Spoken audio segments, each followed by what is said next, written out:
Alors, bonsoir à tous. Bonsoir, merci d'être là.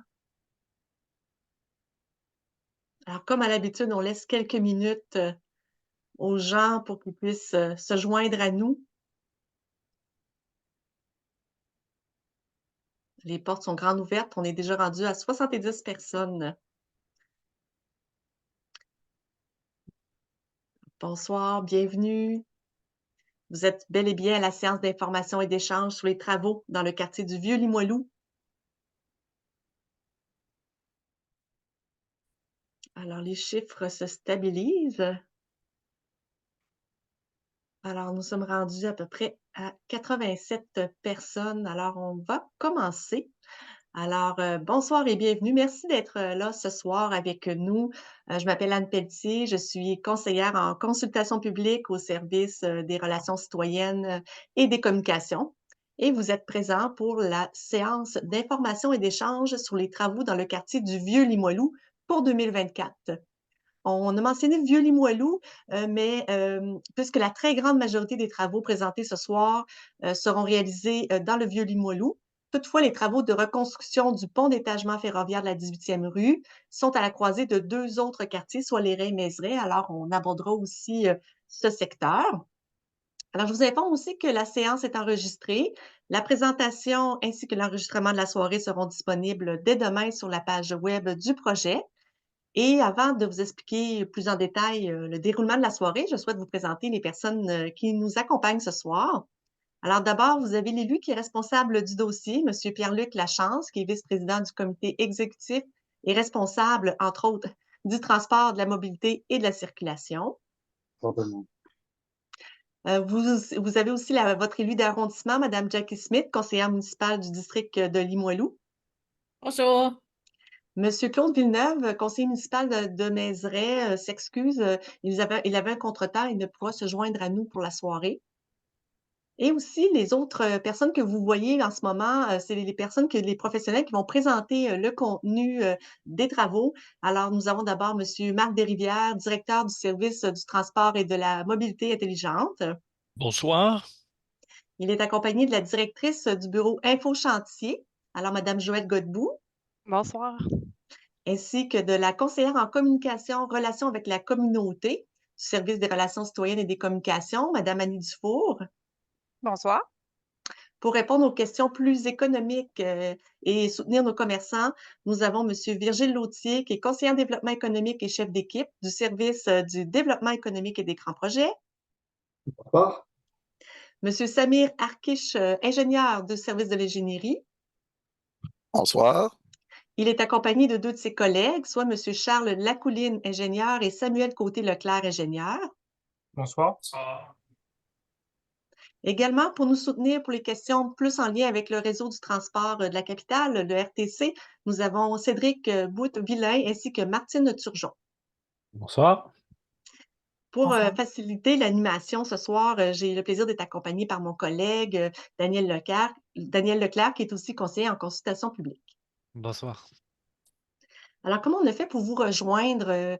Merci d'être aussi nombreux. On a environ 155 inscriptions et les moyens de communication qui ont été utilisés pour vous rejoindre ce soir. Alors, on a d'abord fait un courriel à nos parties prenantes de Limoilou. On parle d'institutions, la SDC 3e Avenue, les organismes, écoles, CPE, hôpitaux et naturellement les commerçants. On a aussi envoyé un courriel au conseil de quartier ainsi qu'à leur liste d'abonnés. On a fait également une actualité dans l'arrondissement, un courriel à la liste d'abonnés de l'arrondissement, publicité dans mon Limoilou et aussi une distribution d'affichettes porte à porte. On parle d'environ 3300 avis porte à porte qui ont été ainsi distribués. Au niveau du déroulement, vous allez voir, c'est assez simple. Après le mot de bienvenue de Monsieur Lachance, on va vous expliquer les bonnes pratiques et fonctionnalités du mode webinaire Zoom. Et ensuite, ce sera la présentation et naturellement la période de questions. On pense terminer vers 21h30 là, selon les questions. Alors, sans plus tarder, je laisse Monsieur Lachance vous faire le mot de bienvenue. Merci beaucoup, Anne. Premièrement, permettez-moi de saluer Madame Julie Vignola, députée fédérale du secteur de Limoilou, ainsi que ma collègue Jackie Smith, qui vous a déjà salué. Beaucoup de contenu ce soir vous seront présentés par notre équipe. Vous savez qu'on a plusieurs types de chantiers qui s'en viennent dans Limoilou. Donc, je vous invite à être très attentif. Ne pas hésiter non plus à utiliser, comme l'a dit Anne, l'outil QAR que vous connaissez probablement maintenant que j'imagine que la plupart que vous êtes pas à votre premier Zoom, comme on dit. Donc, on va tenter au maximum de répondre aux questions soit directement avec les gens en intervention. Il se peut aussi qu'il y ait des réponses qui soient offertes à certaines personnes par écrit. Moi, d'ailleurs, je vais essayer de participer, d'apporter, si je peux donner un coup de main à l'équipe, mais je sais qu'on est bien outillé pour être en mesure de répondre à l'ensemble de vos questions ce soir. Donc, merci de prendre du temps pour être avec nous. Bonne soirée à toutes et tous.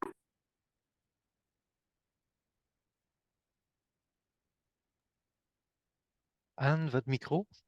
Ah, ça se fait, excusez. Merci. Alors, merci, Monsieur Lachance.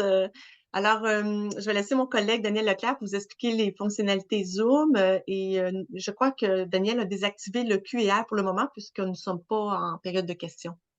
Très bien. Donc, le QR sera réactivé près de la période de questions afin que vous puissiez commencer à les poser. Donc, ce soir, on prend vos questions par écrit afin de pouvoir voir le bouton QR. Vous devez cliquer sur votre écran, bouger la souris peut-être pour faire apparaître l'icône. Il se peut qu'elle soit cachée, que vous devez appuyer sur les 3 points plus afin de pouvoir trouver l'icône. Donc, avec cet outil, vous serez en mesure de nous écrire une question. Nous pourrons vous répondre par écrit ou vous signaler que nous souhaitons en faire la lecture et répondre de vive voix. Donc, vous serez informé de l'avancement de chacune de vos questions. Si vous n'êtes pas en mesure d'écrire, vous pouvez utiliser l'outil ou le bouton lever la main afin qu'on puisse vous laisser la parole pour une courte intervention, mais on priorise les interventions par écrit. Merci. Merci beaucoup, Daniel. Alors, on a à peu près 5-6 intervenants qui vont vous défiler la présentation, alors tous spécialisés dans leur domaine. Alors, on va commencer tout de suite avec Madame Annie Dufour.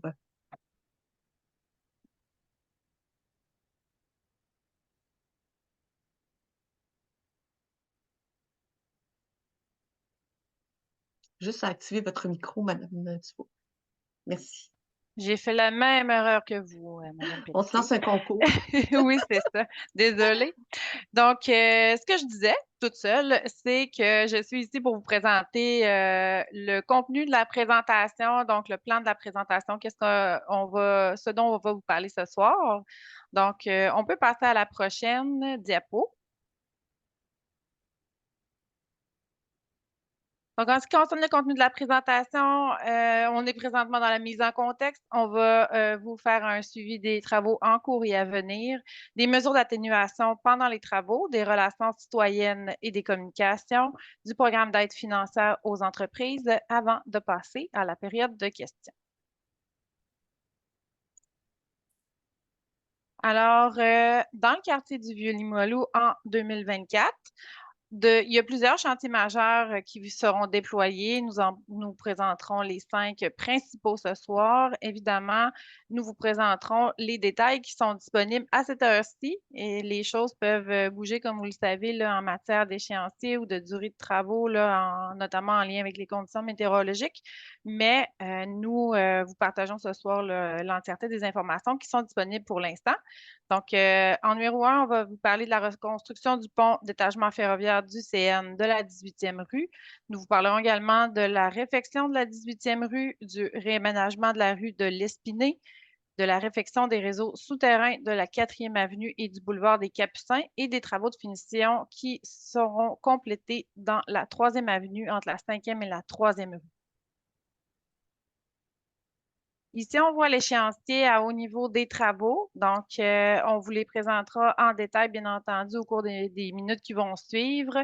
Mais vous voyez là l'emplacement des travaux du pont ferroviaire du CN. Les travaux ont déjà débuté, se poursuivront jusqu'en novembre.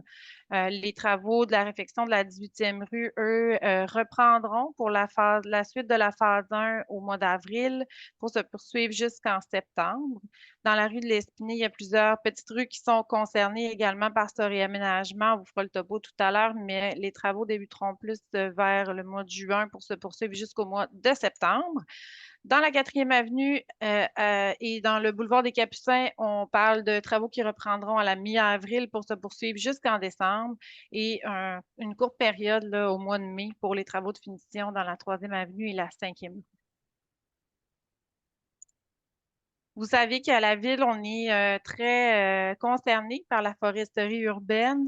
Donc, nos équipes de foresterie urbaine s'impliquent avant les travaux, donc dans la phase de planification, en inspectant les arbres sur le terrain, en évaluant les impacts selon l'avancement des plans de construction, en élaborant des exigences de protection également à intégrer au devis.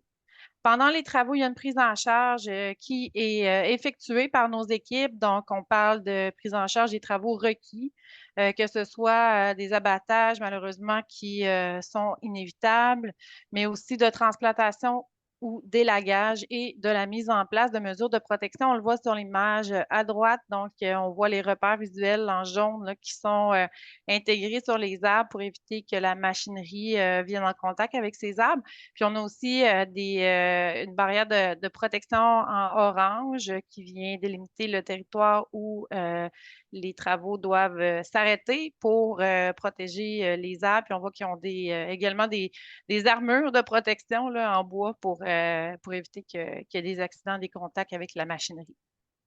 Donc, on fait également là, pendant le chantier des suivis réguliers. Donc, on veut que les arbres maintiennent des conditions de croissance favorables. Puis, on analyse là, les possibilités de conservation en cas d'imprévu. Et même après les travaux, les suivis se poursuivent. Donc, il y a remise en état des terrains par l'entrepreneur, l'élagage correctif des arbres après le départ de la machinerie, bien sûr, la plantation d'arbres de remplacement et le suivi du comportement des arbres après les travaux. Et on effectue des travaux correctifs au besoin. Je passe maintenant la parole à Samir Akchiche, qui est ingénieur au service de l'ingénierie, qui va vous parler de 3 travaux en cours et à venir là, dans le Vieux-Limoilou. Merci. Bon, on commence par les travaux de reconstruction du pont de détachement ferroviaire. Donc, c'est un pont du CN au-dessus de la 18e rue. Donc, situé entre la rue Bergement et la 8e avenue. Donc, c'est un pont en béton qui est arrivé en fin de vie. Donc, il doit être reconstruit et la ville en profite pour reconfigurer la chaussée dans ce secteur-là. Donc, on en profite pour refaire les trottoirs, la chaussée et pour élargir euh, dans ce secteur-là. Donc, Donc, les travaux, quand vous êtes dans le quartier, ils ont commencé le 18 mars dernier. Donc, ils vont se poursuivre jusqu'à l'hiver. Ensuite, il va y avoir une pause pour la période hivernale. Ils vont recommencer pour l'année prochaine. Donc, ça va se faire en phase parce que la circulation ferroviaire doit demeurer pendant les travaux. Donc, ça va une moitié de la structure qui va être démolie. On va solidifier l'autre moitié pour permettre la circulation des trains et des véhicules en dessous. Et une fois que le côté nord sera reconstruit, on va démolir l'autre côté pour la reconstruire. Donc, en tout temps, la circulation ferroviaire automobile sera maintenue. Et il y a des périodes où ça ne va pas se faire, comme le moment de démolition, c'est sur la 18e, va être fermé pendant une petite période pour la démolition et pour la pose des nouveaux ouvrages. Donc, vous voyez la situation actuelle. Donc, c'est un pont en béton qui est assez vieux avec une culée centrale. Et vous voyez en bas à droite la situation projetée. Donc, le pont projeté qui va être reconstruit, ce sera deux ponts qui seront collés. Donc, vous voyez la culée centrale, elle va disparaître. Et les chaussées, on aura 2 voies par direction, comme c'est le cas actuellement. Et on aura un trottoir plus large que ce qu'il y a actuellement. Là, il va faire 2 mètres de trottoir projeté dans ce côté-là.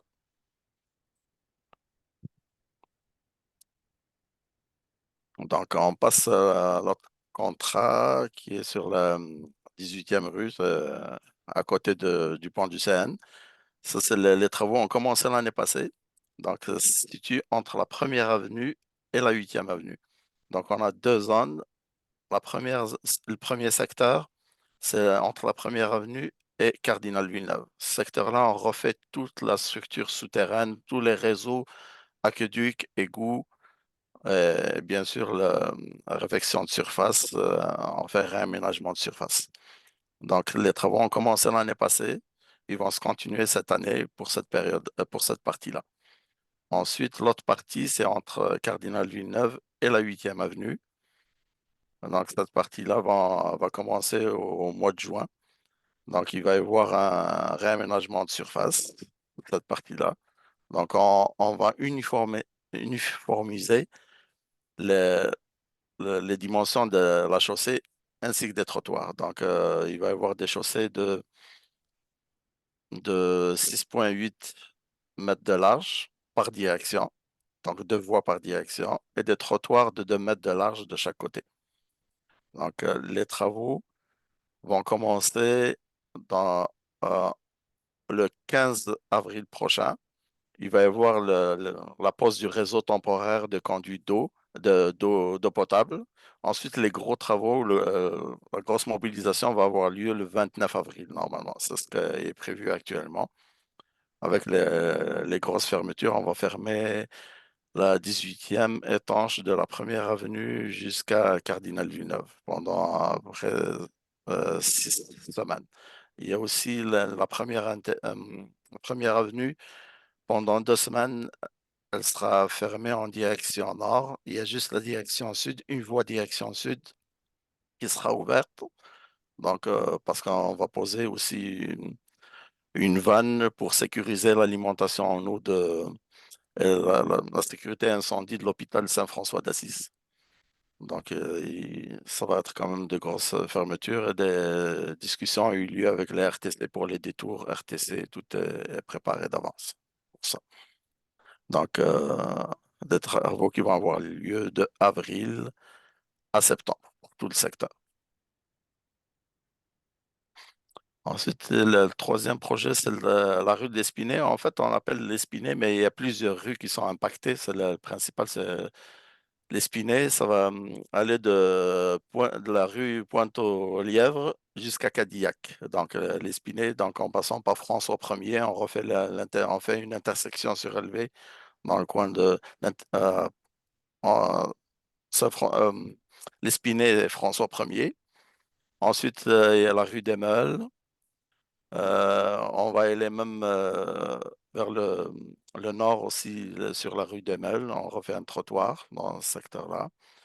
Ensuite, l'intersection à la rue de l'Acadie, la rue de Cadillac. La rue de Cadillac aussi, on intervient sur le trottoir côté sud jusqu'à Royal-Roussillon.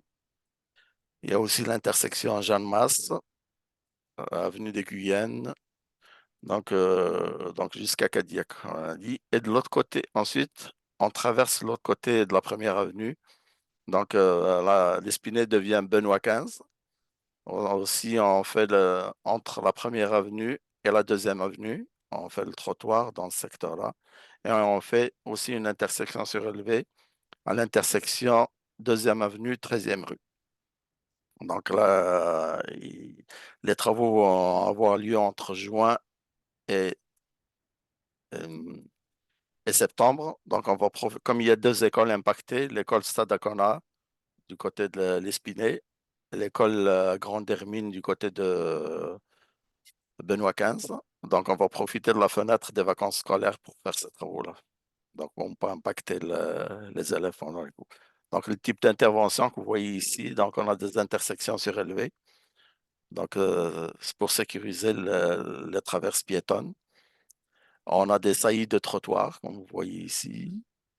Et on a des trottoirs. Donc, ici, en bas, c'est le côté, l'école Stade Acona. Vous voyez l'intersection surélevée, l'intersection L'Espinay, François 1er. Et de l'autre côté, on a donc la 1e avenue. Ensuite, c'est Benoît 15 jusqu'à la 2e avenue. Bon, merci. Donc, je vais prendre la parole pour parler des travaux de remplacement des conduites souterraines et de réaménagement sur la 4e avenue et le boulevard des Capucines. Donc, c'est des travaux là, un peu comme les projets à Samir là, sur 2 ans.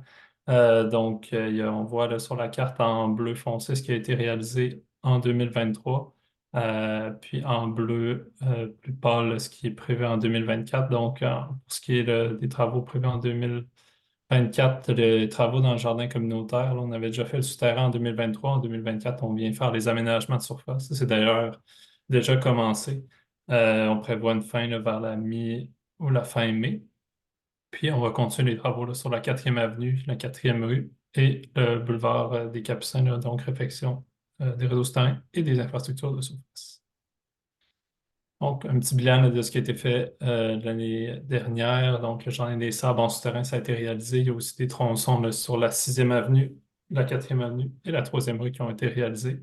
Il nous reste quelques travaux de finition là, à différentes intersections. Mais comme je mentionnais, le jardin des sables, la surface, on est en train de travailler en ce moment. Puis certains trottoirs et bordures temporaires là, qui avaient été faits à la fin de la saison 2023. C'était fait un peu surprendre par la neige, donc on vient faire ça, terminer ça permanent au courant du printemps et de l'été. Puis pour ce qui est des travaux prévus, on voyait sur la carte le 4e avenue, 4e rue et le boulevard des Capucins. C'est prévu débuter à la mi-avril là, pour terminer vers la fin, vers la mi-décembre 2024. Bonjour, je vais prendre la parole. Je vais vous présenter en fait la complétion des travaux là, au niveau de la 3e avenue et de la 5e rue, là. Des travaux qui avaient été exécutés de Belle l'année dernière. Donc, l'année dernière, comme vous voyez sur la photo, là, on avait reconstruit le puits d'accès au niveau à l'intersection de la 3e avenue et de la 5e rue. Et on avait fait le réseau également de Belle là, au niveau des massifs, là, les massifs le long des trottoirs sur la 3e avenue et la 5e rue. Sur l'imagerie ici, ce qu'on voit ici, ben, en fait, il y a deux codes de couleurs. Là. En rouge, ce qu'on voit, c'est ce qui peut être complété en arrière, là, ce qu'on appelle tout ce qui est le gazon, la terre, le gazon, le pavé, tout ce qui est pavage des accès, des ruelles. Et en orange, c'est tout ce qui est au niveau des trottoirs qui n'avaient pas été complétés l'année dernière ou pour lesquels on était venu mettre une surface temporaire en pavage. Donc, durant les travaux sur la 3e avenue, la section qui est entre la 4e rue et la 5e rue, les trottoirs vont être réalisés sensiblement avec la même signalisation que l'année dernière, là, probablement. Je dis probablement parce que il reste encore des discussions à avoir avec l'entrepreneur. Il y a peut-être 2 modes de travaux, soit une direction nord ou encore deux voies, mais on viendrait perdre des places de stationnement au niveau de la 3e avenue. Et la 2e section des travaux au niveau de la 5e rue, où on aurait la réflexion des arrières, ça, on aurait ce serait une réflexion qui se ferait à l'aide de signaleurs et des no-parking. Puis 2 sections de trottoir de part et d'autre de la 4e avenue qui restera à faire également. C'est pas mal ça au niveau du chantier de 3e segment. Merci, Charles. Alors, je vais suivre en vous présentant là, les mesures d'atténuation qui sont associées aux différents chantiers. On sait que souvent, la réalisation d'un chantier s'accompagne de certaines nuisances. Donc, dans un contexte comme celui-là, la Ville déploie une série de mesures d'atténuation tout au long du chantier avec l'objectif de réduire les nuisances, de faire en sorte que les chantiers se réalisent avec le moins d'impact possible.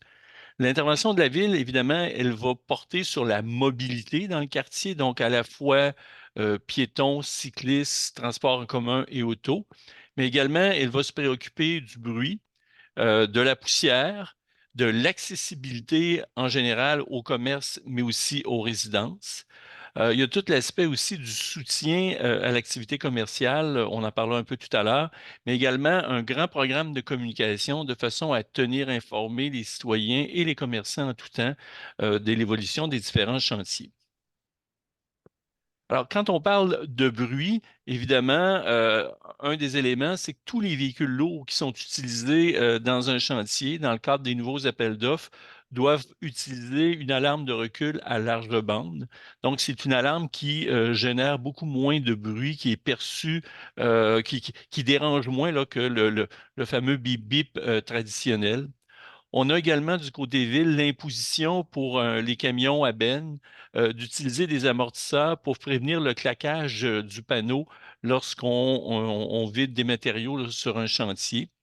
Et lorsqu'on doit utiliser des équipements fixes comme une génératrice ou un compresseur, ben, il y a l'obligation d'enfermer ces équipements-là dans des caissons ou des enceintes de façon à réduire le bruit. Du côté de la poussière, évidemment, il y a là toutes des opérations aussi là, de compacton puis de stabilisation des sols qui sont faites rapidement de façon à limiter là, les soulèvements de poussière. Maintenant, vous avez vu, il y a passablement là, de chantiers dans le quartier. En fait, cette année, les équipes qui s'occupent de gérer les chantiers, de gérer les événements, ont dans le secteur du Vieux-Limoilou un petit peu élargi, là, 20 chantiers à suivre. Il y a 5 événements également qui se tiennent. Et il y a la rue piétonne de la 3e avenue, là, entre la 10e et la 11e rue, qui devrait revenir encore cette année. Donc, du moment qu'il y a un chantier qui est annoncé, il y a un exercice de planification qui est fait pour élaborer une stratégie de gestion de la mobilité qui va prendre en considération, évidemment, là, le mode et la période de réalisation du projet. La mobilité entre les quartiers, mais également la mobilité dans le quartier. On va prendre en considération les caractéristiques d'aménagement du quartier parce que dans ce cas-là, spécifiquement, la voie ferrée vient briser là, ou rendre compliqué les mouvements entre l'Est et l'Ouest. Donc, c'est un élément dans la planification qui est fort important. On va travailler sur toutes les composantes de la mobilité, à savoir les voitures, les piétons, les vélos, le stationnement, le transport en commun, la livraison, les véhicules d'urgence. On doit aussi intégrer les besoins spécifiques. On sait que dans notre zone de travaux, on a 2 centres hospitaliers, l'hôpital de l'Enfant Jésus et également l'hôpital Saint-François d'Assise. Donc, on doit avoir cet élément-là en tête quand on organise et on planifie nos travaux. Et tout ça se traduit par des mesures d'atténuation sur le site du projet, mais également, il peut y avoir des mesures en périphérie du projet de façon à assurer une bonne mobilité. Il y a également une coordination avec les partenaires et les donneurs d'ouvrage qui se fait sur une base quotidienne et il y a des activités de communication en continu. On en parlera un petit peu tout à l'heure. Un autre élément qui est nouveau cette année, la Ville a mis en place depuis maintenant 2 ans un cadre réglementaire pour bien connaître ce qui se passe en matière d'entrave et d'occupation de chaussée. Donc, toute personne, toute entreprise qui souhaite occuper l'emprise de la rue doit obtenir préalablement une autorisation de la Ville. Et au moment d'obtenir cette autorisation-là, la Ville va définir les conditions à respecter pour obtenir le fameux permis d'occupation. Et dans l'éventualité où les gens ne détiennent pas de permis ou ne respectent pas les conditions associées au permis, bien évidemment, il y a la possibilité d'émettre des constats d'infraction. Donc, dans Limoilou, le secteur qui va être visé par ça cette année, c'est le secteur qui est compris là, entre l'autoroute du Frein-Montmorency, la rue d'Estimauville, la 24e rue, le prolongement, si on veut, de la voie ferrée et l'autoroute Laurentienne. Donc, tous les projets qui vont se réaliser à l'intérieur de ce périmètre-là vont devoir détenir un permis d'occupation de la chaussée. Maintenant, on a vu tout à l'heure, on a un certain nombre de chantiers là, qui sont assez importants sur les grands corridors de mobilité du quartier. Pensons à Canardière, pensons au boulevard des Capucins, aux 2 chantiers de la 18e rue. Alors évidemment, l'objectif toujours au moment de planifier, c'est de maintenir une voie de circulation par direction. Mais il y a des périodes où on devra faire des fermetures complètes et ces fermetures-là, évidemment, auront une durée variable. On va toujours tenter là, qu'on ne fasse pas de double fermeture, donc qu'on ne ferme pas une rue et qu'on détourne les gens dans une rue qui pourrait éventuellement être fermée. l'élément là, ici de coordination là, est très important. Et ça va se traduire naturellement par des ajustements au parcours du RTC. Et ça, les collègues du RTC, tout à l'heure, vous présenteront là, comment ils ont l'intention d'offrir le service dans le quartier. Rue résidentielle, on l'a vu, vous voyez, là, il y a beaucoup de chantiers qui sont un petit peu répartis un peu partout. Je vous rassure, tous ces travaux-là ne sont pas faits de façon simultanée. Il y a un ordre qui a été prévu de façon encore une fois, à limiter les impacts. Alors, quand on a des travaux sur une rue résidentielle, on a toujours l'objectif de maintenir la circulation locale, donc les gens qui ont besoin d'accéder à la rue pour des besoins bien particuliers. Il peut y avoir à l'occasion des fermetures partielles, mais on aura toujours des mesures d'atténuation qui seront mises en place. Pensons entre autres à l'implantation de sens unique ou au retrait temporaire de quelques espaces de stationnement pour permettre une manœuvre de demi-tour à l'extrémité d'un chantier où la rue est fermée. En terminant, plusieurs mesures sont déployées pour assurer la mobilité et la sécurité des déplacements dans le quartier. Et ça va à la fois là, pour les véhicules, les piétons et les cyclistes. Il y a vraiment une coordination puis un séquençage des différents chantiers qui est fait de façon à limiter les impacts. On a dans notre coffre d'outils au besoin, évidemment, la présence de signaleurs et de policiers dans les zones problématiques, souvent aux périodes de pointe. Et également, il y a le Centre de gestion de la mobilité intelligente, donc ce que vous voyez à l'écran en bas, là, qui assure un suivi en temps réel de ce qui se passe à l'aide des différentes caméras de circulation. Et les techniciens et ingénieurs qui sont au centre ont la capacité, par le biais du gestionnaire artériel, donc c'est le contrôle des feux en temps réel, de modifier le fonctionnement des feux, d'afficher des panneaux messages variables pour informer les usagers et de faire la coordination en temps réel avec les partenaires. Pensons entre autres là, au service de police, au service de protection incendie avec le RTC lorsque requis.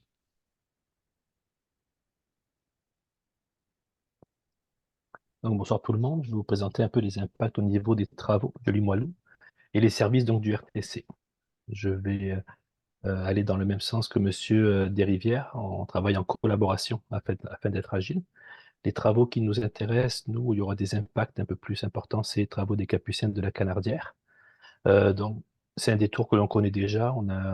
On l'a pratiqué l'année dernière. Là, la seule différence, c'est que là, il sera prêt le jour 1. Donc, les parcours touchés par le chantier, donc 19, 54, 133, 290, un parcours haute fréquence également, le parcours 800, et nos parcours couche-tard 950, 954. L'accessibilité peut être perturbée à certaines occasions. Par contre, l'objectif, c'est d'être stable et fiable pendant toute la durée des travaux, en étant agile. Pour la 18e rue, donc c'est les travaux qui sont déjà commencés, comme disait notre collègue tout à l'heure. Donc, parcours école, parcours 3A, 436, 802 à haute fréquence et un service couche-tard du 936. L'accessibilité de la desserte peut être perturbée à certaines occasions et le tracé de détour sera toujours adapté en fonction des périodes des lieux entravés. Notre objectif, c'est d'être agile et on travaille étroitement avec la Ville de Québec qui nous informe sur l'évolution des chantiers et vous allez avoir toutes les informations dans nos outils. Pour planifier vos déplacements durant les travaux, les outils de communication que vous allez avoir, donc c'est les avis sur les parcours sur notre site web, l'infolettre également, donc vous pouvez vous inscrire et vous allez recevoir les avis par courriel, également l'application Nomade temps réel. Donc ça, c'est vraiment ajusté par nos équipes selon l'évolution des travaux. Merci. Bonsoir. Donc, je vais poursuivre également dans le thème des communications, relations citoyennes et communications qui seront déployées tout le long de la réalisation des travaux dans votre secteur. Donc, ce soir, c'est une première occasion pour vous d'en apprendre davantage sur les travaux qui seront réalisés tout au long de la saison 2024, mais il y aura d'autres occasions pour vous de vous informer. En fait, la séance d'information ce soir fait partie de ces outils, de ces moyens qui seront notamment disponibles sur la page Internet du site de la Ville de Québec. Également, l'infolette de chantier que vous avez fort appréciée dans le secteur du Vieux-Limoilou l'an dernier sera reconduit cette année. Également, distribution porte-à-porte et l'alimentation de l'ensemble de nos plateformes médias sociaux, sites Internet. Vous avez également la ligne du 311 qui est votre première ligne pour obtenir de l'information et un suivi, de même que l'affichage sur le site. je vous reviens avec l'équipe Info Chantier. Mais avant, je vous indique que pour obtenir l'ensemble des informations, on vous invite à consulter la page Internet site Ville de Québec et de vous rendre sur la section Grand Chantier où vous aurez le détail des travaux. Et également l'endroit pour vous abonner à l'infolette de chantier et l'ensemble de l'information sur les différentes entraves à la circulation dans votre secteur. Je conclus à mon niveau avec le suivi personnalisé qui vous sera offert encore cette année dans le secteur du Vieux-Limoilou. Donc, c'est une équipe qui est complètement dédiée à vous, une équipe d'agents info-chantier. Donc, ce sont des agents de service à la clientèle qui sillonnent vos rues pour vous donner, vous transmettre de l'information, mais également capter vos différentes préoccupations. Ils sont joignables via le 311 en demandant le mot magique Bureau Info-Chantier ou également les interpellant directement sur le site. Ils sont vos premiers répondants pour vous transmettre de l'information sur l'état d'avancement, les différentes phases et les échéanciers. Ma collègue Annie en parlait tout à l'heure, il peut y avoir des changements, donc c'est important pour nous de vous transmettre le plus d'informations. Également, si vous pensez, vous songez à un déménagement, que vous souhaitez obtenir une livraison à domicile dans une rue qui pourrait potentiellement être impactée par un chantier, que vous avez une collecte d'encombrants, par exemple, à planifier, les agents de service à la clientèle vont être le lien avec les différents experts autour de la table que vous avez ce soir. Également, la gestion des stationnements qui pourraient être à être relocalisés dans votre secteur. Donc, les agents de service à la clientèle sont également présents pour ces mesures-là. Finalement, ils vont poser un regard citoyen, donc en sillonnant avec vous, s'assurer d'avoir le moins de nuisances possible, donc tout ce qui est maintien des mesures de mobilité, d'accessibilité. On parle également de réduire les nuisances au niveau du bruit et de la poussière. Et enfin, ils vont prendre en charge vos demandes et vos signalements qui pourraient survenir en cours de travaux. Voilà.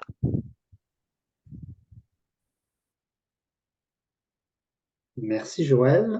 Je prends donc le relais pour conclure sur l'aide financière qui sera apportée aux entreprises touchées par les travaux d'infrastructure. Donc, depuis 2020, la Ville de Québec a adopté un programme qui vise justement à soutenir les entreprises qui sont touchées par des travaux d'infrastructure majeurs sur des longues périodes.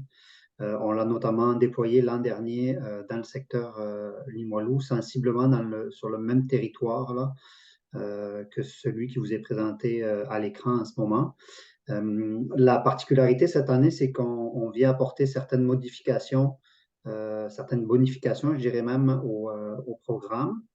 Concrètement, la période d'admissibilité, en fait, de travaux pour rendre un secteur admissible a été réduite. Auparavant, il fallait que les travaux durent soit 4 mois consécutifs lorsqu'on parlait de travaux souterrains ou 6 mois lorsque c'était des travaux de surface. À présent, dès qu'il y aura 3 mois consécutifs, quelle que soit la nature des travaux, un secteur va devenir admissible à ce programme-là.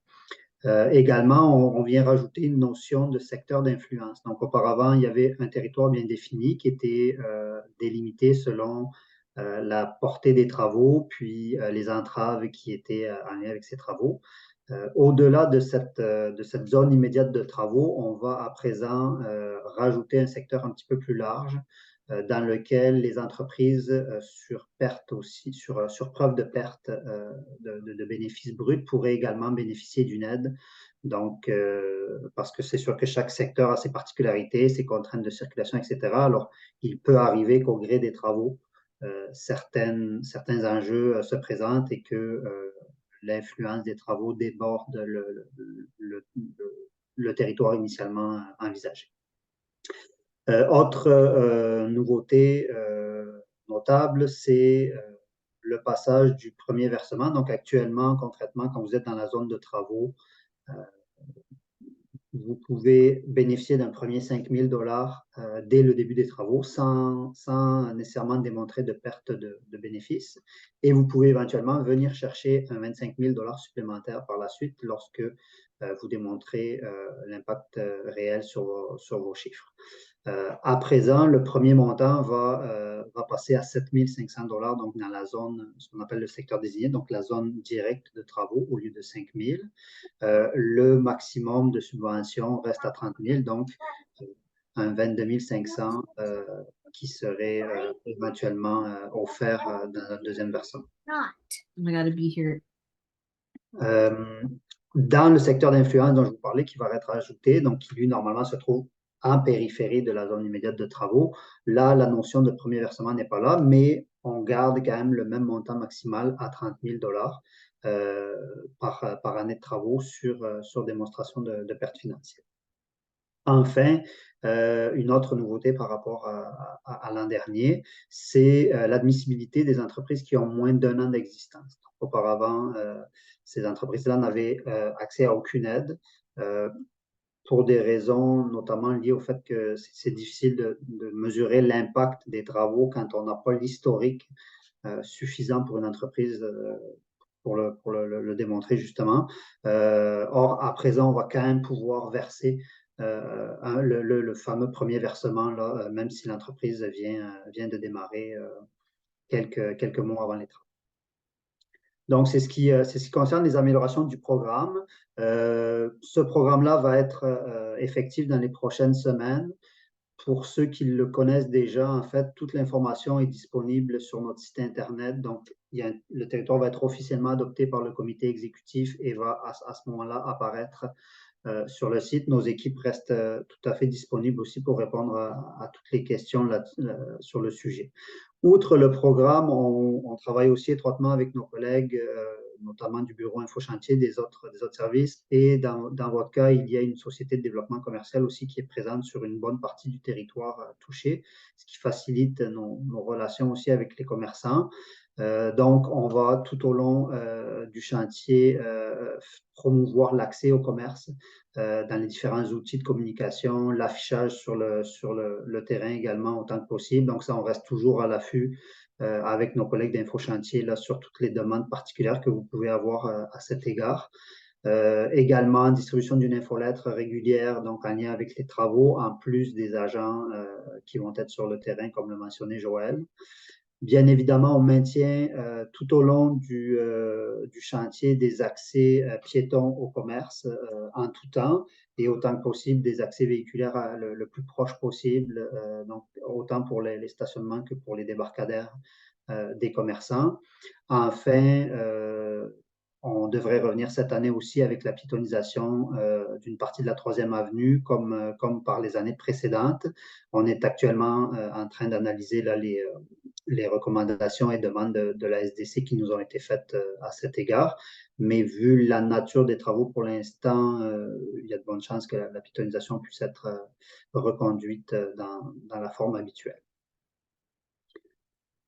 Pour terminer, au-delà du soutien direct aux entreprises, la société de développement commercial peut également bénéficier d'un soutien financier de notre part pour des efforts de promotion. Donc, soit pendant ou après les travaux, ça c'est à sa discrétion, pour inciter les gens, premièrement les informer que le secteur et les commerces restent admissibles durant la période de travaux et éventuellement les inciter aussi à redécouvrir le secteur si certains ont fait le choix d'éviter la période de travaux. Donc, c'est une aide qui peut aller jusqu'à 30 000 $ comme je l'ai mentionné, et qui, à ce moment-là, est offerte à la SDC qui, en collaboration avec les commerçants, va pouvoir mettre en place une stratégie qu'elle jugera la plus opportune. Ce que j'ajouterais aussi peut-être, c'est que pour les commerces qui ne seraient pas dans le territoire de la SDC, donc un peu plus en périphérie, rien n'empêche la SDC non plus d'intégrer ces commerces-là dans une éventuelle stratégie. On l'a déjà vu dans d'autres secteurs, donc des stratégies ponctuelles comme celle-ci. Si vous êtes commerçant et que vous n'êtes pas nécessairement dans le territoire de la SDC, vous pouvez quand même voir avec eux s'il y a moyen de vous entendre pour une stratégie un peu plus large là, dans des cas bien spécifiques comme ceux-ci. Donc, ça ferait le tour pour ma partie également. Je vais laisser la parole à mes collègues pour la période de questions. Merci beaucoup, M. Lautier. Merci aux 8 professionnels, directeurs qui viennent de défiler rapidement là, pour vous présenter chacun leur section de travaux. Alors, on commencerait avec d'abord des questions sur les ruelles. Alors, on a 3 personnes là, qui ont posé des questions à ce sujet. Alors, M. Jeffrey, Mme Harvey ainsi que Mme Baudry. Alors, je lis les 3 questions et peut-être cette question-là pourrait être adressée à M. Desrivières. Alors, lors des travaux qui bloquent une extrémité de rue Est-ce normal que la ville utilise les ruelles pour dévier le trafic, comme c'est le cas présentement sur la 6e rue à l'intersection de la 4e avenue? Madame Harvey remercie pour la présentation et demande concrètement, pourrez-vous intégrer le plan d'atténuation aux ruelles qui deviennent des circulations de transit importantes, même par les travailleurs de la ville et les camions de vidange? Elle mentionne que cette augmentation de circulation amène beaucoup de poussière et des risques pour la sécurité des piétons. Et enfin, Madame Baudry, qui aussi se questionne à peu près sur le même sujet, sur les mesures là, pour éviter que la circulation transite dans les ruelles de Limoilou durant les travaux. On a vu que les automobilistes cherchaient des chemins alternatifs l'an dernier et empruntaient les ruelles. On parle de sécurité pour les enfants, les piétons. Nous avons vu récemment un chemin de détour de la ville qui dirigeait même les automobilistes dans une ruelle. Alors, ce serait pour vous, Monsieur Desrivières. Bien, merci. D'excellentes questions et des préoccupations qu'on partage également. Il faut juste remettre tout ça dans la perspective, là. Les ruelles ne font pas partie du réseau routier de la Ville de Québec, hein. Je pense qu'on connaît tout le monde l'ensemble de la problématique associée aux ruelles dans le quartier. Cependant, l'an dernier, on a fait quelques expériences pour contrôler l'accès à 2 ruelles qui se sont avérées très, très, très efficaces.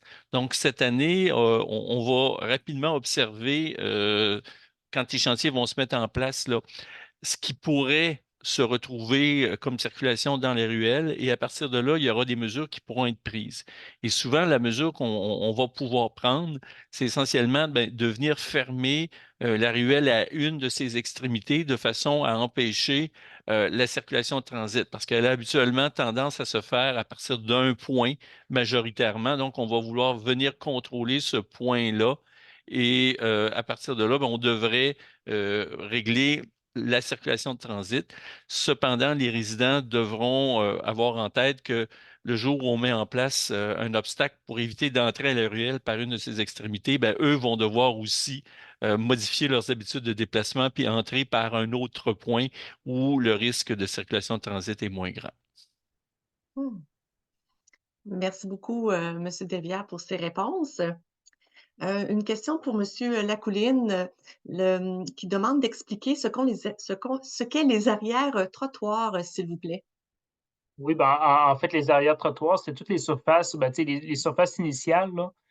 On vient les réparer à la fin des travaux. On parle des plates-bandes, la terre, le gazon, les pavés, les bordures, tout ce qui est à l'arrière-trottoir, là, qu'on vient remettre en état à la fin des travaux. Merci beaucoup, Monsieur Lacouline. Une question pour Monsieur Lautier sur, au niveau des programmes d'aide pour les commerçants. On a monsieur d'abord, j'ai 3 questions en rafale. D'abord, Monsieur Bérubé qui demande, Monsieur Lautier, la ville se basera sur quel document pour les demandes d'aide au commerce? Oui, alors pour les demandes d'aide, en fait, je vais distinguer le premier versement de 5 000 qui va passer à 7 500 du deuxième. Le premier versement, c'est relativement simple. En fait, vous avez besoin de nous envoyer une copie de votre registraire des entreprises, donc comme quoi vous êtes légalement constitué. Une copie de votre bail si vous êtes locataire du bâtiment ou une preuve que vous êtes propriétaire et un document qui démontre la nature de votre activité commerciale. Ça peut être une facture, une publicité. On est très ouvert là sur la nature des documents. Donc ça, c'est pour le premier montant qui est relativement facile. Pour le deuxième, en fait, comme je l'ai mentionné, il faut démontrer une perte de bénéfice brut. Donc, dans ce cas-ci, ce qu'on va vous demander, ce sont vos états financiers pour l'année des travaux et celle des 2 années précédentes pour être capable de comparer avec la moyenne des 2 années précédentes pour évaluer la fameuse perte. Donc, c'est principalement ça. Ça peut être vos états financiers maison, ça peut être vos déclarations de revenus que vous faites à l'Agence du revenu du Canada ou à Revenu Québec. Donc, ça aussi, on a quand même une certaine souplesse sur la nature des documents. Ce que je vous invite à faire, c'est d'aller visiter notre site Internet. Il y a vraiment une page dédiée au programme sur lequel tout ça est bien expliqué, quelles sont les étapes, les documents à fournir, le territoire aussi, chacun des territoires. Donc là, comme je vous le mentionnais, celui de Limoilou 2024 n'est pas encore disponible, mais le sera sous peu. Donc, vous pouvez avoir tous ces détails-là. Puis, si ça ne répond pas à vos questions, il y a nos coordonnées aussi pour vous aider à remplir vos demandes. Comme deuxième question, M. Lautier, puis peut-être envoyer le lien tout à l'heure à Oui. Daniel, puis on va le mettre dans l'outil discussion parce qu'il y a quand même plusieurs questions qui touchent ce sujet. Alors, on a aussi M. Martin Claveau. Bonsoir, M. Claveau. Est-ce que l'aide aux entreprises sera offerte seulement à ceux et celles qui vendent au détail? Non, c'est un peu plus large que ça. En fait, ce qu'il faut savoir, c'est que la nature des activités admissibles est basée sur ce qui se fait pas mal pour ce genre de programme. Quand on a établi le programme, on a évalué une quinzaine de municipalités à travers Amérique du Nord et Europe. Sans passer la liste parce qu'elle est assez exhaustive, même chose, elle est disponible sur le site Internet, mais je résumerai ça sommairement en disant que oui, tout ce qui est commerce de détail en général est admissible, tout ce qui est restauration, bar, etc., est admissible. Tout ce qui est service à la personne l'est aussi. Tout ce qui est hébergement touristique, etc. Donc, grossièrement, toute entreprise pour lesquelles l'accessibilité peut avoir une incidence directe sur l'achalandage et potentiellement le bénéfice brut. À l'inverse, on ne changera probablement pas d'assureur parce qu'il y a des travaux devant le bâtiment, mais j'irai sûrement pas. En tout cas, il y a des chances que je choisisse de ne pas aller sur une terrasse parce qu'il y a du bruit, de la poussière juste en avant. Donc, c'est un petit peu ça la logique qui guide la liste des activités admissibles, mais encore une fois, l'ensemble des activités sont disponibles sur le site Internet. Donc, quand on va transmettre le lien, là, vous pourrez vérifier quelles sont ces entreprises-là. Merci, M. Lautier. Une dernière question là, pour vous de M. Grondin. Le montant pour soutenir les commerçants est-il annuel? Si on a reçu, par exemple, 5 000 $ pour 2023, doit-on faire toute la paperasse pour démontrer les pertes pour 2024? Alors, c'est sûr que la particularité de Limoilou, comme je le disais, c'est qu'il y a déjà eu un programme l'an dernier. Donc, sur le site, il va vraiment apparaître comme Limoilou 2023. Les entreprises qui étaient dans le territoire de Limoilou 2023 ont droit aux 5 000 $ et éventuellement aux 25 000 supplémentaires. Donc, ça, c'est la subvention totale annuelle 2023. Mais quelqu'un qui est allé chercher le 5 000 l'an dernier pourrait aussi, s'il est toujours dans le territoire, venir chercher le 7 500 cette année, qui est le premier versement pour les travaux 2024 et potentiellement le solde jusqu'à 30 000. Donc, si je résume, vous avez droit théoriquement à 2 fois 30 000, un 30 000 pour 2023 et un 30 000 pour 2024, avec en partant un 5 000 de premier versement pour 2023 et un 7 500 pour 2024. Merci beaucoup pour les précisions. Puis, M. Claveau et compagnie, là, on va vous mettre le lien là, dans l'outil chat. Là, ça ne sera pas tellement long. Là. On poursuit encore avec les ruelles. Là. Il y a plusieurs questions. Madame Tousignan qui disait que l'année passée, on avait vu apparaître des stationnements dans les ruelles, donc stationnement illégal lors des travaux de la 8e rue. Puis, vous rajoutez que quelles interventions pourront être faites cette année pour intervenir auprès des personnes qui se stationneront dans les ruelles? L'an dernier, la police nous disait qu'elle ne pouvait pas intervenir parce que cela n'était pas une voie publique et qu'il s'agissait d'un terrain privé, entre parenthèses, Revenu Québec.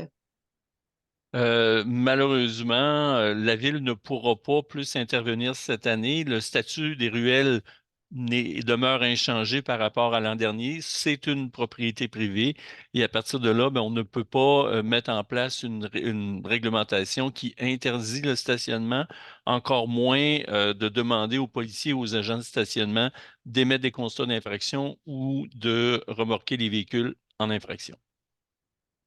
Alors justement, Mme Harvey qui répond directement à vous, M. Desrivières. Merci, M. Desrivières. Évidemment, le fait que les ruelles soient considérées comme privées, on comprend que la Ville n'a pas tous les moyens pour agir comme dans une rue. Par contre, serons-nous assurés qu'une sensibilisation sera faite au moins aux travailleurs de la Ville qui empruntaient avec leur gros chargement? Soyez assurés là, que autant du côté des véhicules Ville de Québec que des entrepreneurs mandatés par la Ville, là, il y aura un rappel qui sera fait auprès des entrepreneurs et des conducteurs de véhicules là, à l'effet que les ruelles ne sont pas des rues, mais bien des ruelles et qu'ils ne sont pas autorisés à y circuler. Merci, M. Desrivières. On poursuit avec le RTC, avec M. Baudevillain. considérant, s'il vous plaît, si vous pourriez préciser l'impact sur le 802, comment seront informés les usagers qui n'ont pas de téléphone portable? Parfait. Au niveau, donc, l'impact sur le 802 au niveau de la 18e, il se pourrait que pendant la durée des travaux, on soit détourné. Ça sera exactement les mêmes détours qui a eu lieu l'année dernière, en 2023. Donc à ce moment-là, par la 22e rue. Donc à ce moment-là, Cardinal Villeneuve, pour aller rejoindre le côté ouest. Concernant les personnes qui souhaitent s'informer, il y a plusieurs outils, hein. Vous pouvez téléphoner directement au RTC, hein, au 627 25 11 en mettant l'option 1 de 7h à 19h. Et également, vous avez, si les personnes souhaitent se déplacer, aller rencontrer des personnes en présence, vous avez donc notre centre SAMI qui est sur la rue Ernest Gagnon. Vous pouvez aller rencontrer des gens qui pourront répondre à vos questions. Tout est disponible sur notre site internet directement. Merci beaucoup, Monsieur Baudevillain.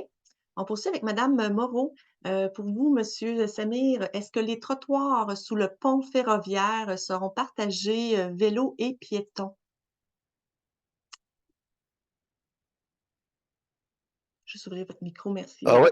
Alors, non, la 18e, c'est pas un axe cyclable, donc ce sera juste pour les piétons. Donc, c'est pas Madame une petite Pelletier, peut-être rivière, si vous en voulez rajouter. complément à Oui. la réponse de Samir, euh, on sait que la circulation d'un vélo sous un pont ferroviaire, compte tenu que le trottoir est plus haut que la chaussée, ça pose toujours un petit enjeu de sécurité. Donc, dans ce contexte-là, on a demandé au Canadien national, dans le cadre de la conception du pont, de prévoir une petite surlargeur de la chaussée sous le pont, de façon à ce que ça serve de zone de sécurité pour les cyclistes qui vont circuler sur la 18e rue. Mais rappelons que la 18e rue, on n'a pas de voie cyclable comme telle sur cette rue-là. À terme, on pense plus à Canardière et à la 22e rue. Monsieur Lachance, voulez-vous compléter? Non, Marc a fait le Vous avez complément juste- que je voulais, donc c'est beau. Merci.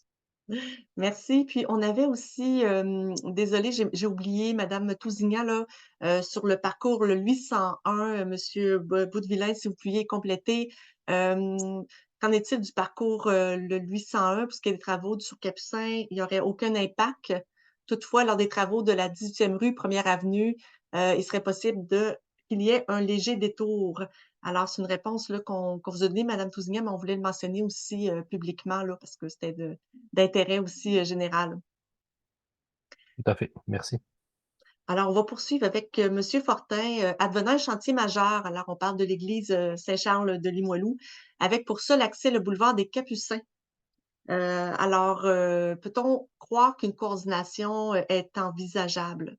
Alors, c'était Monsieur Samuel Côté Leclerc là, pour cette section, mais Ouais, ben, je peux répondre. En fait, oui, c'est Mhm. sûr que c'est envisageable. Là. Comme on a mentionné durant la rencontre, là, potentiellement communiquer avec le 3-1, on va pouvoir faire le lien avec l'entrepreneur là, en charge du chantier pour bien arrimer là, les deux échéanciers ensemble puis s'assurer qu'on ne vient pas enclaver les travaux. Merci, Monsieur Côté Leclerc. Alors, on va poursuivre avec Madame Baudouin. Nous avons demandé à la Ville, alors le par courriel et aussi avec le 311, de remblayer des trous l'automne dernier. Non seulement nous n'avons pas eu de réparation, alors que tout le matériel était disponible et à proximité pour le faire, mais aucun retour sur notre demande. Est-ce que les riverains n'ont pas la responsabilité ni les moyens d'effectuer ces travaux? Qu'avez-vous à nous dire à ce sujet et quels sont les recours pour les riverains à ce sujet? Alors ça, je ne sais pas trop à qui peut-être au niveau de peut-être Mme Godbout pour les relations avec les Oui, citoyens? j'attendais quelqu'un. Monsieur Oui. Commette, Madame Baudin, je vais vous réinviter à contacter le 311 à ce moment-là. Là, on va vous mettre en contact avec l'équipe projet de l'année dernière là, qui sont toujours actifs, puis on pourra regarder le tout avec vous. Comme ça a été expliqué un petit peu ce soir, là, il y a toujours un contexte un peu particulier en lien avec les ruelles, mais on va le prendre en considération. Là, soyez sans crainte.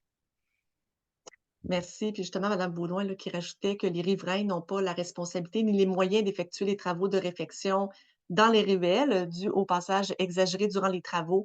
Alors, oh, la question vient de disparaître. Désolée. Oh, je m'excuse. Ah, votre question a disparu, mais ça, Non, c'est... c'est de ma faute, mais effectivement, elle soulignait que Oui, c'est les dommages générés par la circulation plus intensive n'est pas de la faute des occupants de la ruelle. Donc, demandait si la ville, de quelle manière la ville pouvait aider. Voilà. voilà. Alors, je pense que 3-1, Madame Godbout, ce sera encore la référence là, pour vous, là. Alors, on va poursuivre avec Monsieur Claveau. Le secteur sud-est du quartier sera visiblement encore très touché par les travaux cette année. Est-ce que des coins seront isolés comme l'an dernier, ce fut le cas? Devrons-nous encore passer par Saint-Roch à certains moments pour accéder au reste du quartier? Alors, je pense que M. Claveau parle beaucoup des entraves là, qu'il y avait eu. Alors, comment on prévoit rendre ce secteur plus fluide durant les travaux? Peut-être M. Desrivières ou M. Ça, je peux commencer Martine? pour Oui, parler allez-y.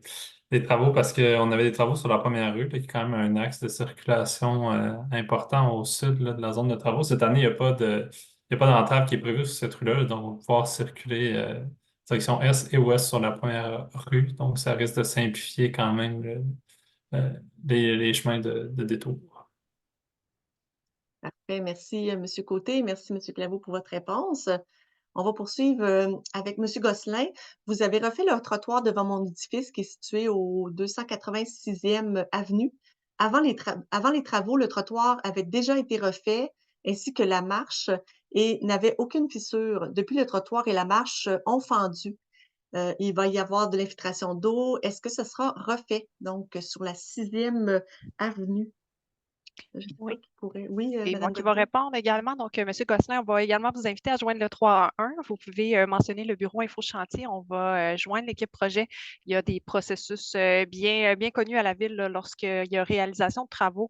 C'est une procédure, là, des fois, qu'on a à revenir voir l'état des lieux, là, puis une analyse qui va être faite. Merci beaucoup, Madame Godbout. Alors, on poursuit avec Madame Landry-Lévesque. Lors de la fermeture de 2 semaines direction nord de la première avenue, un des contournements assureront le maintien de la circulation dans cet axe. Alors, c'est sa question, s'il va y avoir le maintien de la circulation dans cet axe durant la fermeture des 2 semaines direction nord de la première avenue. Alors ça, je me Oui, demande si ce je serait... peux Oui, répondre, oui. Monsieur Samir, allez-y. Oui, pendant la fermeture, il y a un détour qui est prévu, donc ça va passer par la 11e. Ensuite, on monte sur Cardinal Villeneuve et on rejoint la 22e.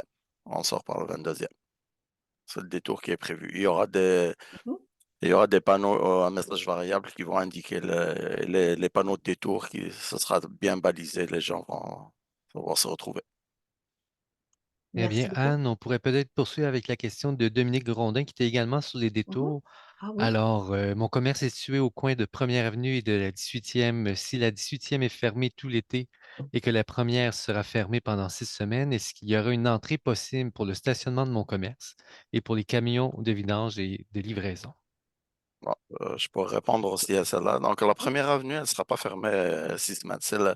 La première avenue, elle sera fermée 2 semaines, au maximum 3 semaines, parce qu'il y a possiblement un massif de Belle. Ce n'est pas encore fixé pour le moment pour le massif de Belle, si on doit le refaire ou pas.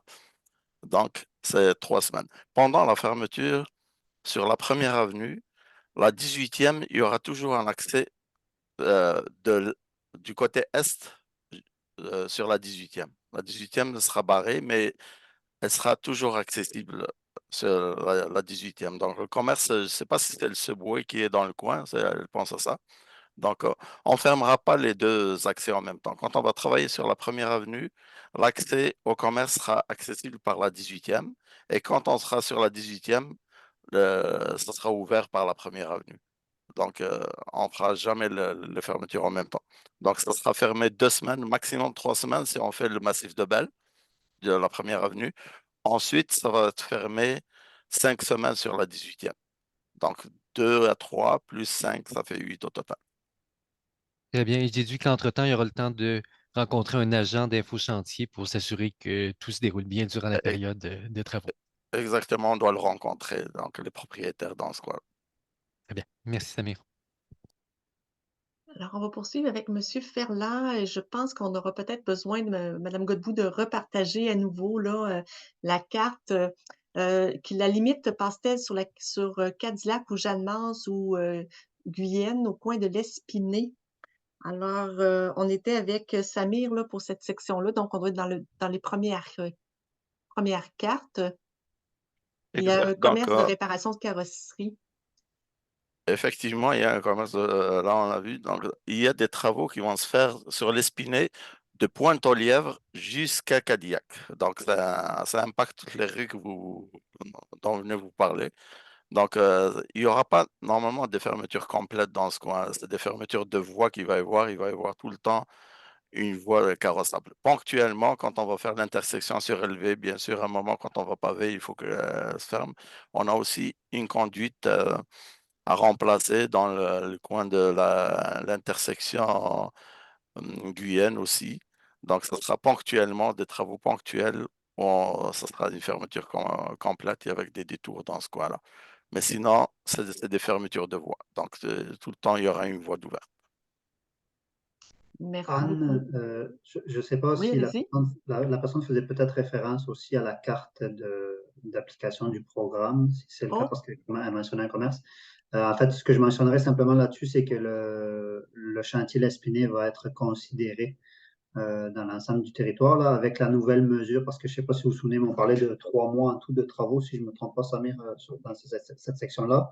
Fait qu'avec la modification du programme tel que je l'ai annoncé tantôt, ça va nous permettre d'intégrer aussi ce secteur-ci dans le territoire d'admissibilité du programme. Donc, le commerce en question et les quelques commerces voisins, là, je pense qu'il y a aussi un dépanneur dans ce coin-là où il y en avait il y a quelques temps, devraient être admissibles également au programme. parfait, merci beaucoup. Puis d'ailleurs, le lien là, est déjà dans l'outil de discussion. Là. Merci, Monsieur Lautier et puis Daniel, d'avoir mis le lien là, pour accéder au programme d'aide. Alors, on poursuit avec la question de Monsieur Bérubé. Est-ce que les résidents avec une ruelle dont l'usage a été exagéré durant certains travaux pourraient se former une coopérative, placer des agents de sécurité, faire les travaux nécessaires dans les ruelles et réclamer, je ne sais pas si c'est 30 000, oui, 30 000 ou 300 000 en démontrant les factures? Hmm. Bonne question. Je pense que c'était plus Je pense que c'est une question pour ouais. Virgile, là, essentiellement, là, mais je Mm. pense que ce ne sont pas des commerçants au sens de la loi. Donc, à partir de là, ils ne sont pas éligibles au fameux 30 000 là.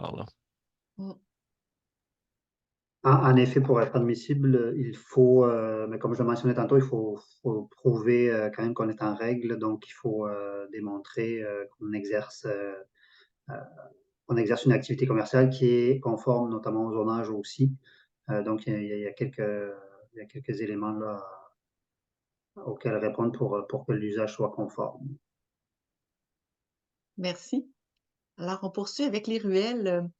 Madame Baudouin, est-ce que la Ville de Québec a des discussions avec Revenu Québec afin de trouver une entente quant à la responsabilité de Revenu Québec sur les biens versus les nombreux problèmes soumis à la Ville en cette matière?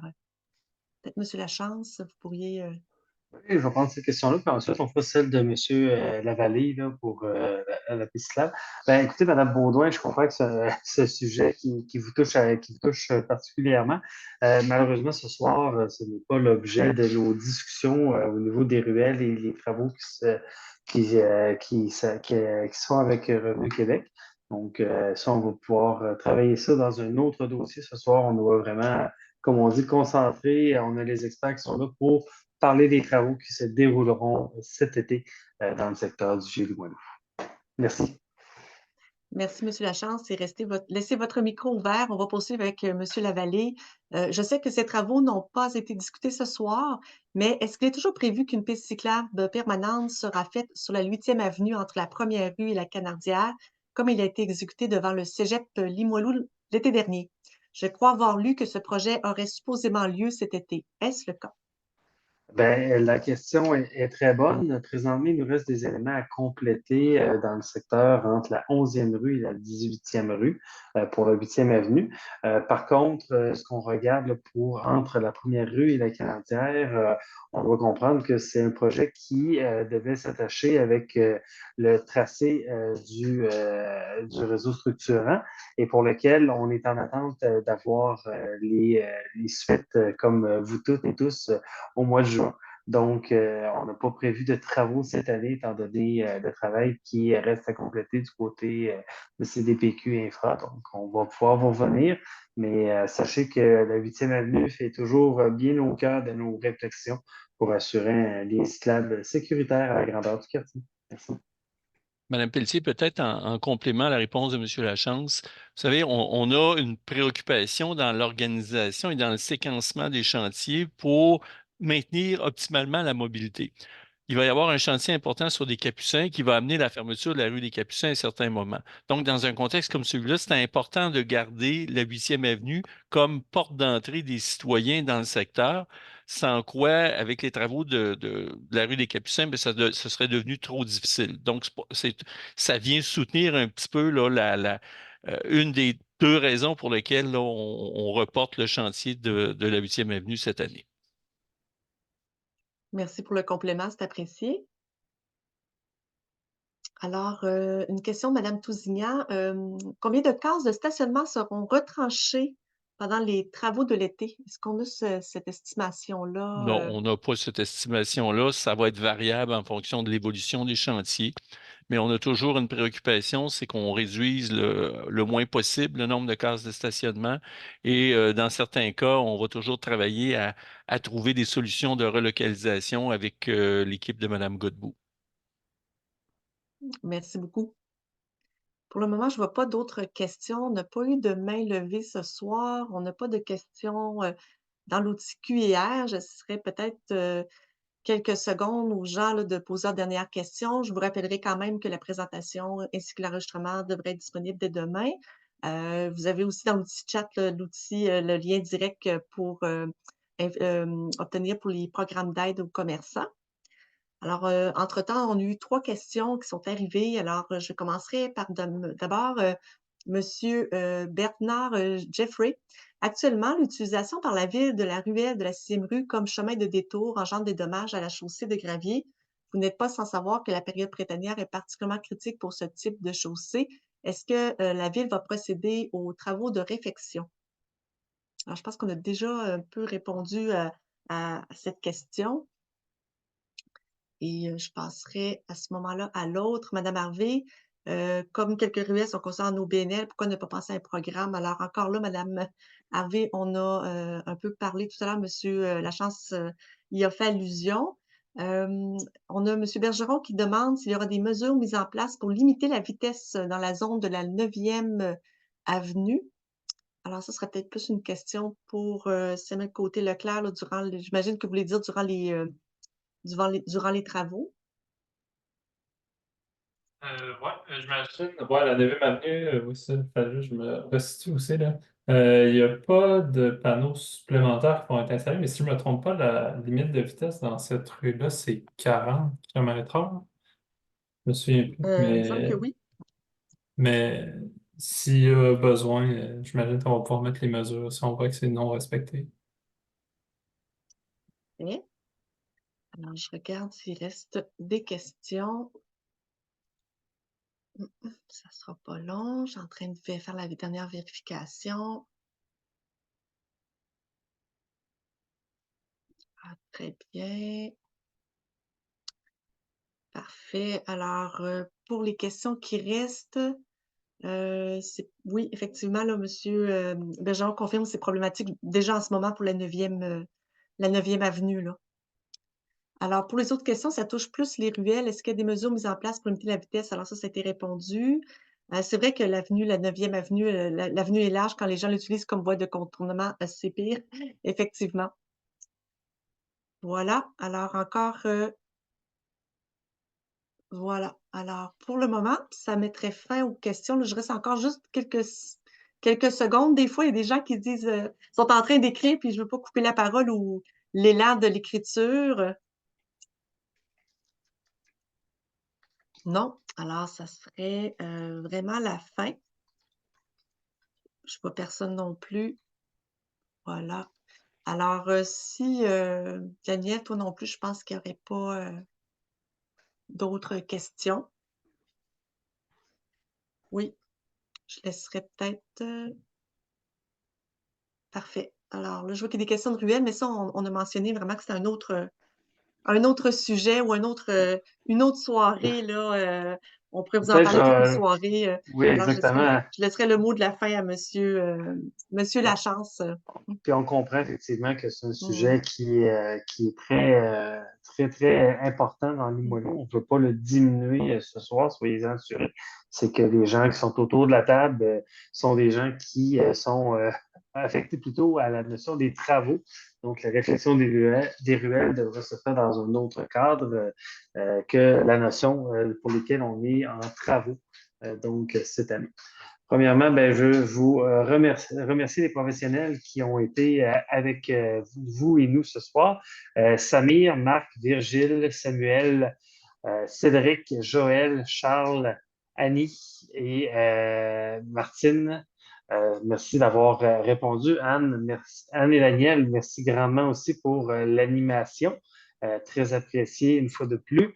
Un petit coucou encore à Jackie qui est là et qui est toujours là. Et que si vous avez des questions complémentaires en conseil des quartiers et autres, je suis persuadé que ce fera un plaisir soit d'y répondre ou de rediriger la question auprès des bonnes personnes au sein de l'administration. Mais je termine en vous rappelant, et Joël va être très contente que je le rappelle, notre porte d'entrée officielle, le 311, que vous pouvez toujours contacter, et soit par courriel, soit par téléphone.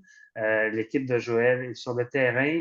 Pour nous, c'est une façon de faire pas mal unique au Québec en termes d'accompagnement de chantier, et on en est très fiers. Pour nous, c'est très important d'offrir le meilleur service possible dans ces enjeux qu'apporte un chantier. Donc, Joël et toute son équipe seront à votre disposition pour permettre de faire des petits ajustements et donner la meilleure qualité de service. Donc, merci à vous pour votre écoute ce soir et on vous dit un bon été.